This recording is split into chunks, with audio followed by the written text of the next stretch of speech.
Hello students, महाविद्यालय की online classes में आप सभी का स्वागत है। मैं Mithilesh Gupta, associate professor political science, government college. आज के इस वीडियो लेक्चर में हम बीए पार्ट द्वितीय के फर्स्ट पेपर में ब्रिटिश संविधान के अंतर्गत मंत्रिमंडल का अध्ययन करेंगे। ब्रिटिश मंत्रिमंडल का किस प्रकार से गठन किया जाता है, मंत्रिमंडल की क्या शक्तियां हैं। ब्रिटेन में मंत्रिमंडल विकास का परिणाम है और यह परंपराओं पर आधारित है। 1937 में पहली बार minister of the crown act के तहत मंत्रिमंडल को संवैधानिक दर्जा प्रदान किया गया। ब्रिटेन में संसदीय शासन व्यवस्था है और संसदीय शासन व्यवस्था में कार्यपालिका के दो प्रधान, एक औपचारिक प्रधान और दूसरा वास्तविक प्रधान होते हैं। ब्रिटेन में सत्ता का प्रयोग औपचारिक प्रधान यानी कि सम्राट के नाम से किया जाता है, किंतु वास्तव में शक्तियों का प्रयोग वास्तविक प्रधान यानी कि प्रधानमंत्री और कैबिनेट के द्वारा किया जाता है। ब्रिटेन में मंत्रिमंडल अत्यधिक महत्वपूर्ण है क्योंकि ब्रिटेन में संसदीय शासन व्यवस्था है। कैबिनेट का जो महत्व है पिछली सदियों से चला आ रहा है। वर्तमान समय में लगभग सभी देशों में कार्यपालिका अत्यधिक शक्तिशाली होती जा रही है और व्यवस्थापिका यानी कि संसद की शक्तियां कम होती जा रही हैं और ब्रिटेन में भी यह प्रवृत्ति प्रमुख रूप से देखी जा सकती है। तो मंत्रिमंडल क्या है? मंत्रिमंडल से क्या आशय है? मंत्रिमंडल उस राजनीतिक समिति को कहा जाता है जो प्रधानमंत्री के नेतृत्व में कार्यपालिका शक्तियों का प्रयोग करती है। लोक सदन के बहुमत दल के नेता को सम्राट द्वारा प्रधानमंत्री नियुक्त किया जाता है और प्रधानमंत्री संसद सदस्यों में से और वास्तव में अपने ही राजनीतिक दल में से अपने मंत्रियों का चुनाव करता है। मुनरो की डेफिनेशन है, मुनरो के अनुसार मंत्रिमंडल राजमुकुट के नाम पर प्रधानमंत्री द्वारा नियुक्त राजकीय परामर्शदाताओं की उस समिति को कहा जाता है जिन्हें लोक सदन के बहुमत का समर्थन प्राप्त है।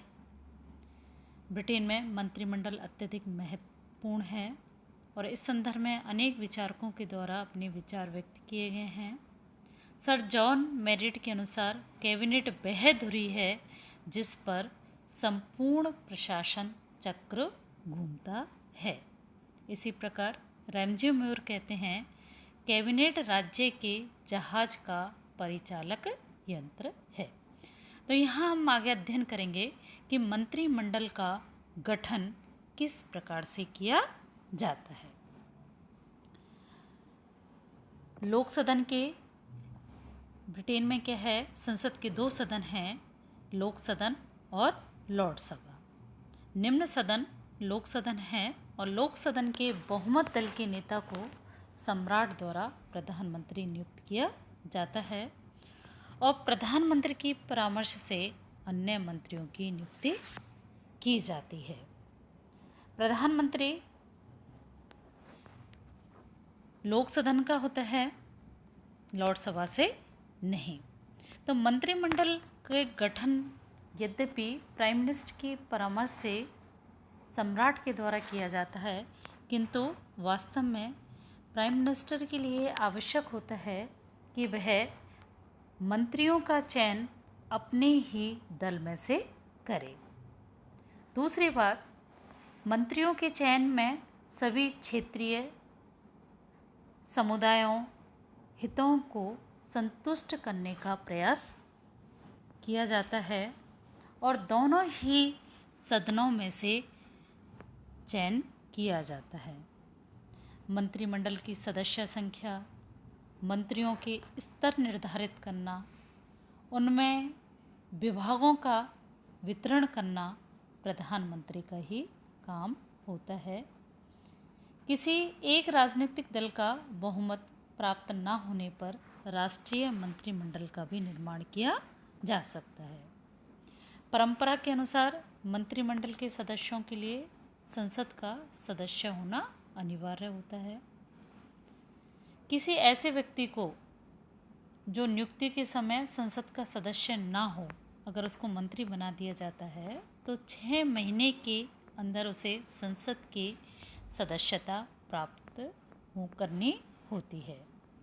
तो आवश्यक होता है कि उसे संसद का सदस्य होना जरूरी होता है। तो इस तरह से हम देखते हैं कि मंत्रिमंडल का गठन किया जाता है और 1937 के सम्राट के मंत्री परिनियम के अनुसार मंत्रिमंडल की सदस्य संख्या को जो है 20 निर्धारित किया गया।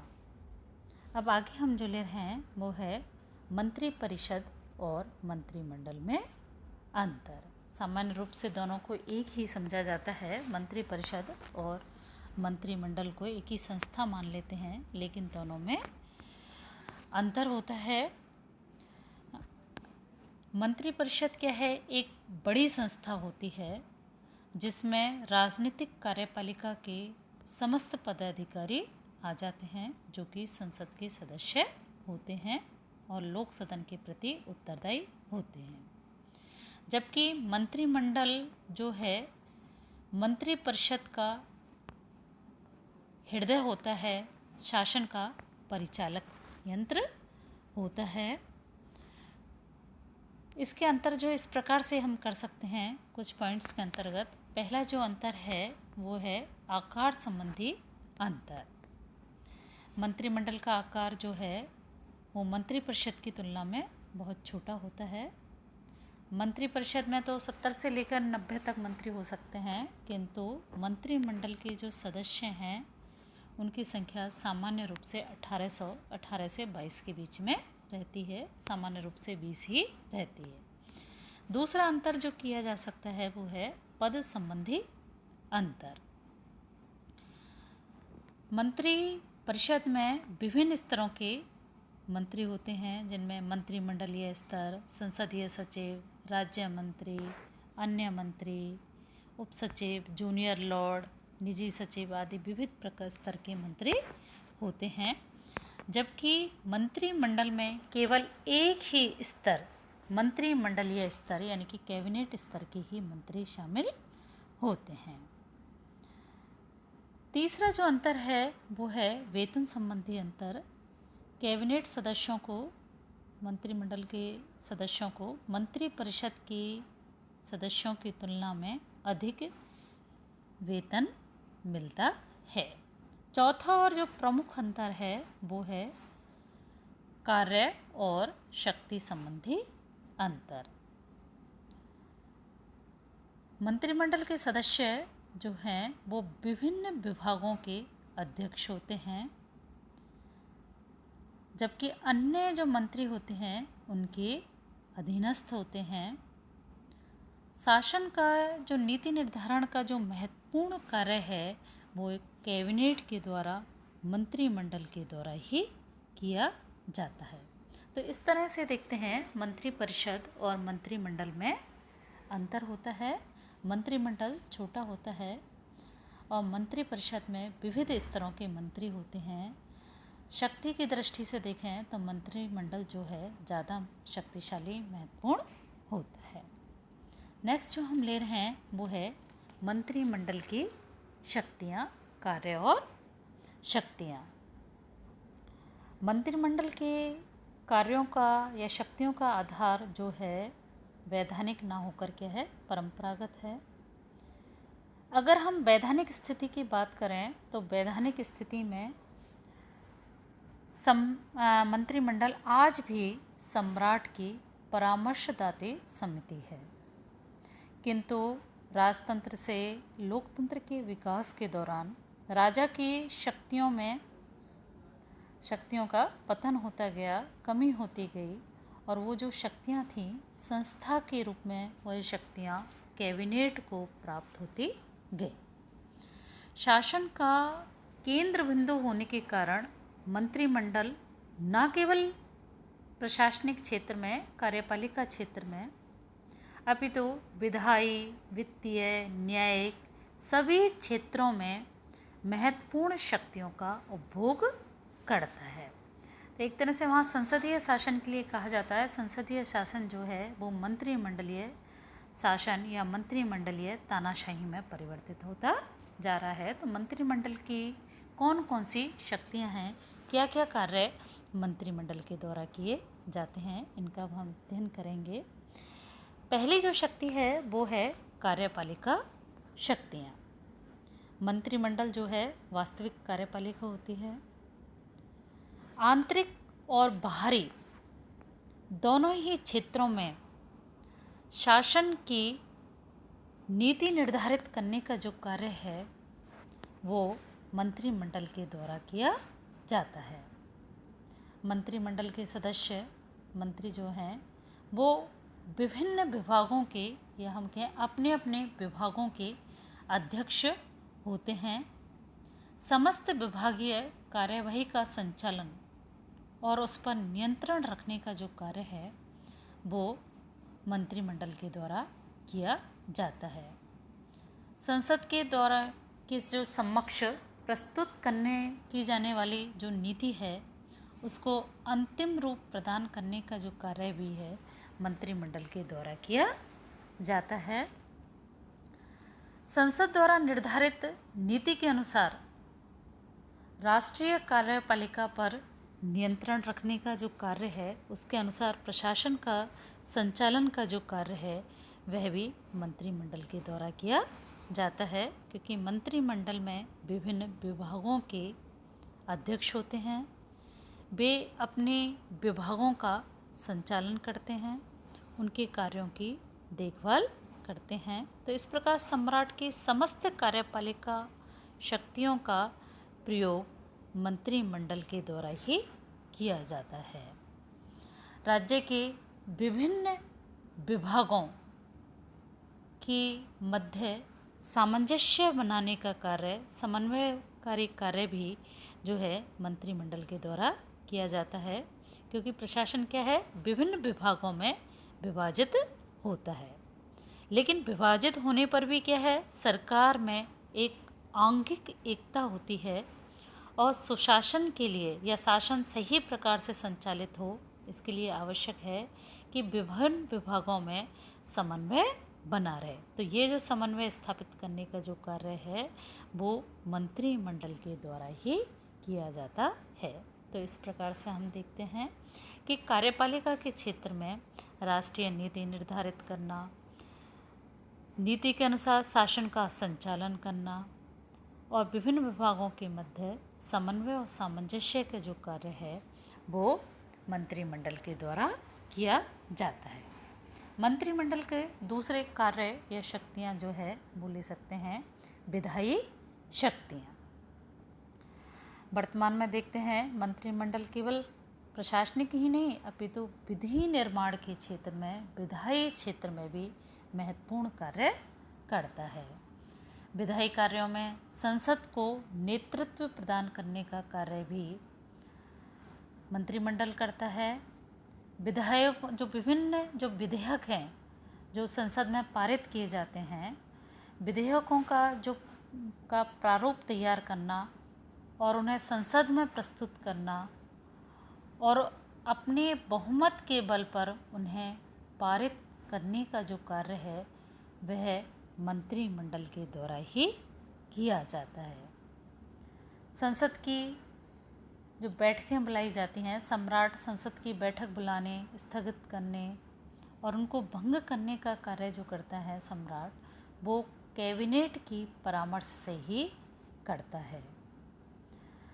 सम्राट का जो उद्घाटन भाषण है वो मंत्री परिषद के द्वारा ही तैयार किया जाता है, जिसमें कि राष्ट्र की नीति की झलक होती है कि किस प्रकार की नीति जो है राष्ट्र के द्वारा अपनाई जानी है।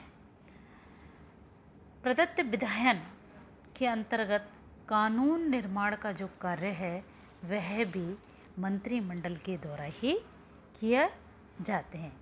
इसी प्रकार जो विभिन्न कानूनों के अंतर्गत जो सैकड़ों सपरिषद आदेश निकलते हैं उनके निर्माण में भी कैबिनेट की ही स्वीकृति होती है। तो इस तरह से देखते हैं कि विधायी क्षेत्र में भी मंत्रिमंडल के द्वारा महत्वपूर्ण कार्य किए जाते हैं, महत्वपूर्ण शक्तियों का उपभोग किया जाता है और संसद का नेतृत्व किया जाता है।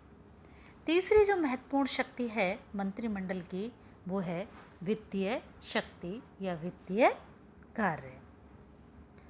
देश के आय व्यय का निर्धारण या हम कहें बजट का जो निर्माण है और उसको संसद में से स्वीकृत कराने का जो कार्य है वो मंत्रिमंडल के द्वारा किया जाता है। बजट किसकी देखरेख में? बजट जो है वित्त मंत्री के निर्देशन में तैयार किया जाता है, किंतु बजट के मूल प्रस्ताव और आधार जो है वो मंत्रिमंडल द्वारा ही निश्चित किए जाते हैं। और चूँकि क्या होता है कि मंत्रिमंडल को लोक सदन का बहुमत प्राप्त होता है, इसी कारण क्या है कि किसी भी कर या अनुदान की मांग पर कोई कटौती नहीं की जाती है बगैर मंत्रिमंडल की सहमति के, अन्यथा क्या होगा, इसको एक अविश्वास माना जाएगा और मंत्रिमंडल को त्यागपत्र देना होता है। इसलिए बगैर मंत्रिमंडल की सहमति से कोई भी मांग में कटौती नहीं की जाती है। तो इस तरह से देखते हैं वित्तीय क्षेत्र में भी जो है महत्वपूर्ण शक्तियाँ प्राप्त हैं। बजट की तैयार करना और संसद से उसको स्वीकृत कराने की शक्ति मंत्रिमंडल की होती है।